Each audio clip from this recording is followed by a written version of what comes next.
Folks, we are so lucky to have the one and only Lance Lambert from Fortune, who, oh, by the way, has a tremendous Twitter page you need to check out. But we haven't spoken a month. So, Lance, what's going on in the housing market? Mortgages, what's going on? Yeah, housing. And right before you left for your trip, financial markets had loosened, financial conditions, mortgage rates were coming down. We got that 5.99 handle.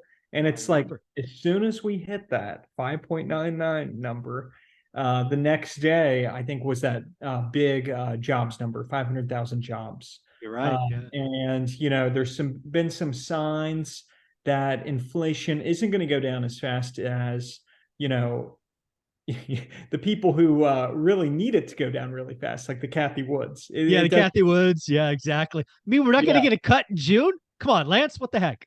Yeah. And had inflation just really tanked like that, like been super transitory, that would have been completely detached from historical trends with inflation.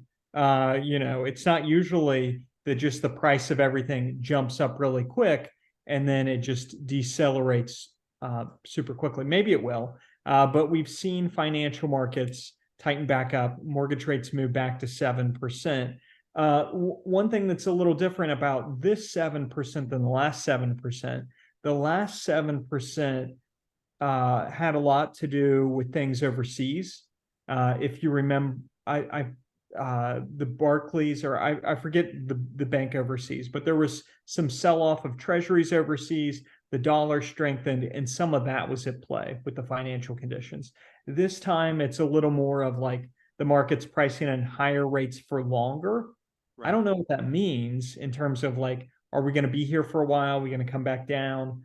But Moody's and Goldman Sachs have really kind of stuck to the middle of the sixes for mortgage rates and kind of a 4% outlook for Treasury for the year. And if that were to hold, what that would mean is that the 10-year is about where it will average for the year, Mhm. according to them, but mortgage rates would still come down a little bit, probably as the spread narrows potentially, is what Yeah. their forecast are saying.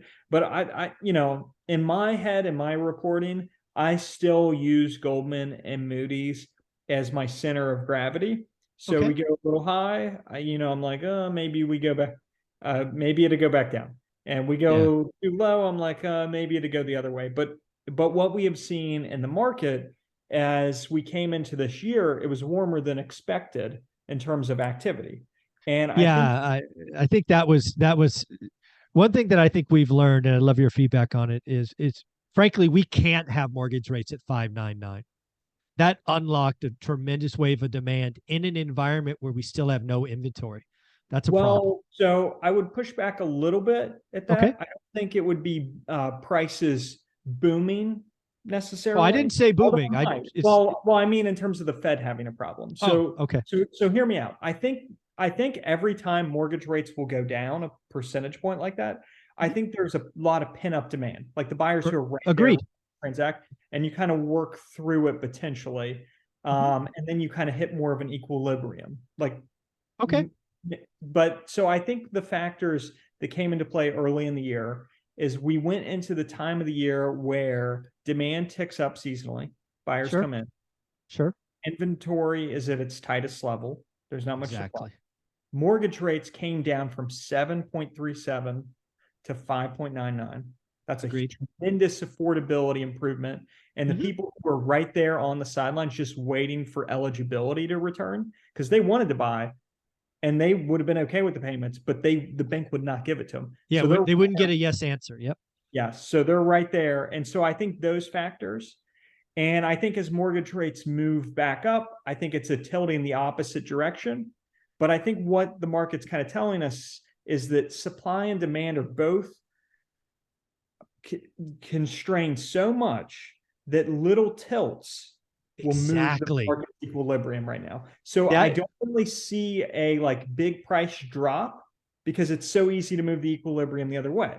I don't see prices exactly. running because it's so easy to kind of take it the other way. So I think we're kind of in a stickier period, risk to the downside, just the macro Yeah. environment. Sure. And now I do kind of think, and this is my own personal view, that some of the markets like Austin, Las Vegas, Phoenix, Sure. they got a little warmer early in the year too, but they've seen new construction come down a lot, which has made existing way less desirable than new construction in those markets. And I think that the fundamentals being so detached in those places, I do think as we kind of move beyond the spring season, if mortgage rates stay this high, I think they could have another leg down in terms of price, in I terms of think that's feeling just like last year. I think that's absolutely correct. There are a handful of markets. I don't know if it's 10 or 15, but a handful that are distorted. They ran up too high, and they need to pay that price. But when you again talk about the national media and kind of look at the entire thing, I think you're right. We're operating in an environment where both demand and supply are constrained. Right? We don't have the wave of forced sellers. We No. just don't. It's just not there. Now, we had some patches last year with the iBuyers, true, but they're about done. We're working through some of these risk categories. And the builders, you saw the John Burns Real Estate Consulting, which, Rick's actually my favorite follow on Twitter. You get a really good view. He's my number 2. You're first, but that's okay. Rick has more data than me, so he should be number 1. Okay. Pretty much what he's saying is that on the new construction side, they have met the market. Builders aggressively went after the market, and it varies by every market, by community, in terms of what they're doing in terms of price cuts, or if it's more rate buy downs. But a lot of them went and met the market. Yep.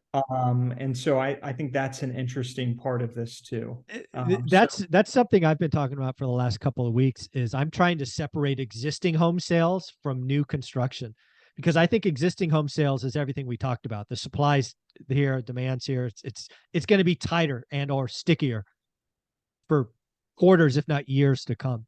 But new construction, they've kind of met the market. They also have these rate buy downs now, right? Pulte Homes 4.25%, Toll Brothers 4.99%. But just makes the payment. You get to choose.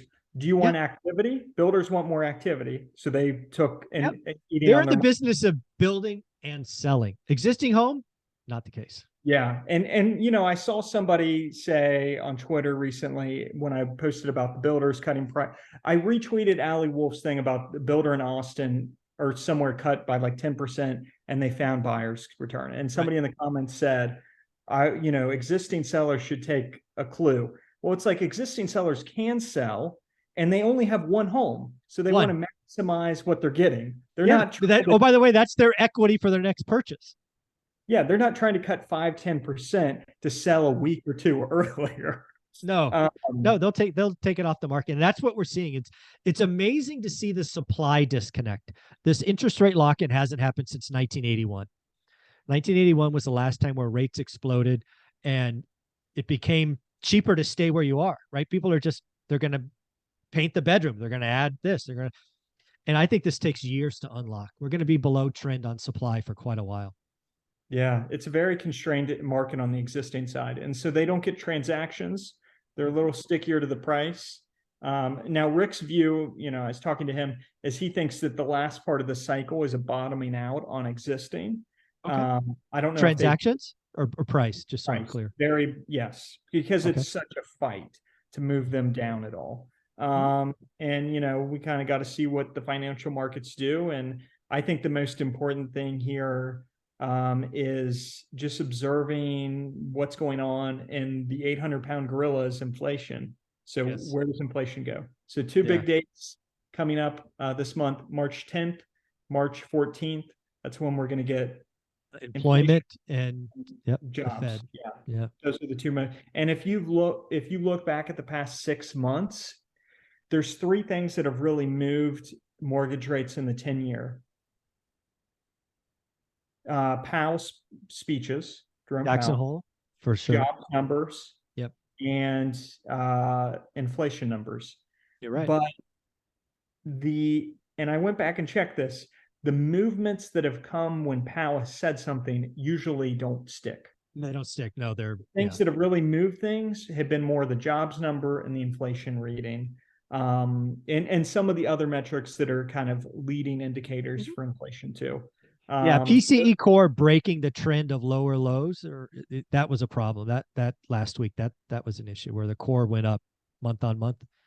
That was a problem. Jobs, 500,000 jobs in January. That was a problem. So we'll see what happens on March 10th with the February jobs number, and then the 14th on inflation. Lance, what's the next Fortune article coming out? Where can they find it? yeah, they can find it Googling Lance Lambert Fortune. I think I'll probably write something up on Zillow's market by market forecast. I think that's well, and mortgage rates going to 7% today. I'll hit something up on that. But right now, it's kind of a wait and see. I agree. And one more time, what is the Twitter page people must follow? At News Lambert. Thank you, buddy.